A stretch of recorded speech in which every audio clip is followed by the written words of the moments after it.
आणि अनुष्का रेसिपीमध्ये आपली माझ्या सर्व बहिणींचं मनपूर्वक स्वागत। आज आपण पाहणार आहोत मुरमुऱ्याचा चिवडा।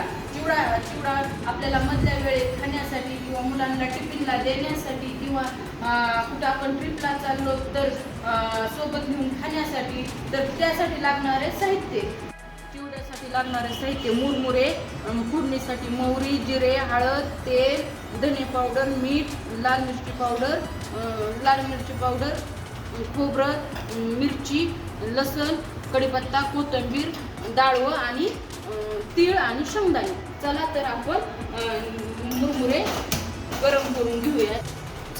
मुरमुरे गरम करण्यासाठी तेल टाकूयात। तेल असं या कढईला, म्हणजे मुरमुरे चिटकणार नाही। कधीही मुरमुरे भाजताना अशी जाड बुडाची आणि मोठी कढई वापरायची। चला तर आता आपले मुरमुरे भाजून झाले आहेत। भाजलेत की नाही पाहू। असा आवाज आला म्हणजे आपले मुरमुरे भाजले। चला आता आपण चिवडा करायला घेऊया।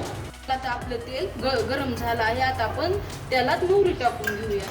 मोहरी चांगली कडकडेपर्यंत, नंतर आपण त्याच्यात जिरे टाकूया।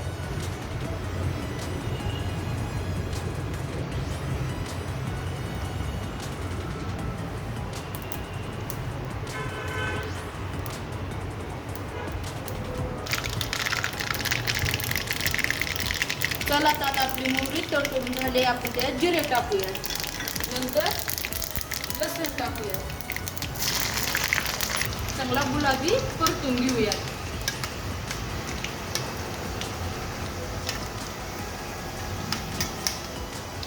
गुलाबी लसूण झाला आहे। कढीपत्ता टाकूया, नंतर आपण त्याच्यात मिरची टाकूया।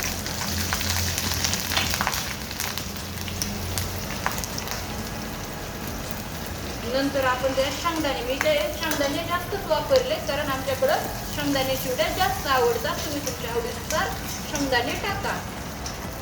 आपले शेंगदाणे आता परतून झाले आहेत। आपण त्याच्यात खोबरं टाकूया।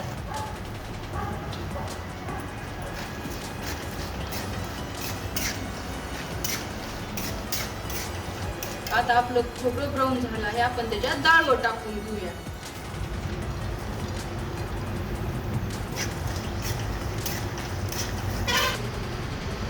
चला आता आपण त्याच्यात कोथिंबीर टाकून घेऊयात। कोथिंबीर चांगली कडक होईपर्यंत परतूयात, नंतर आपला चिवडा नरम होईल। कोथिंबीर चांगली परतून घेऊया त्याच्यात। चला तर आपली कोथिंबीर आता त्याला कडक झाली। आपण आता त्याच्यात तीळ टाकून घ्या। किती छान दिसत आहे पहा। आता तीळ, आता आपण बाकीचे मसाले टाकून घेऊयात। त्याच्यात मी धने पावडर टाकून घेतली आहे, लाल मिरची पावडर, हळद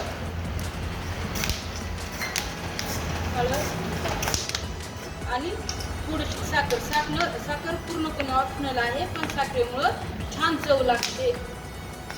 नंतर चवीनुसार मीठ। ही रेसिपी माझ्या सासूबाईकडून मी शिकली आहे। चला तर आपण हे सगळं आता ह्या मोठ्या, चला तर आपण ही फोडणी आता ह्या मुरमुऱ्यात टाकून घेऊयात आणि हे पूर्ण मिक्स करूयात। खायला चिवडा एवढा चटपटीत लागतो। आपण सकाळच्या वेळेस नाश्त्यात किंवा मधल्या वेळेत किंवा 4 वाजता चहा सोबत हा चिवडा खाऊ शकतो। चला तर आपला चिवडा आता तयार झाला आहे। पहा किती छान दिसतोय।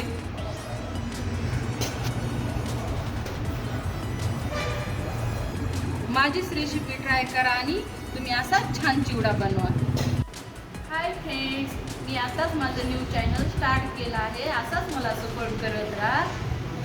चला तर माझ्या चॅनलला लाईक, सबस्क्राईब करून घ्या अशाच न्यू रेसिपी पाहण्यासाठी। चला तर अशाच न्यू रेसिपी सोबत आपण भेटूया। तोपर्यंत आनंदी राहा।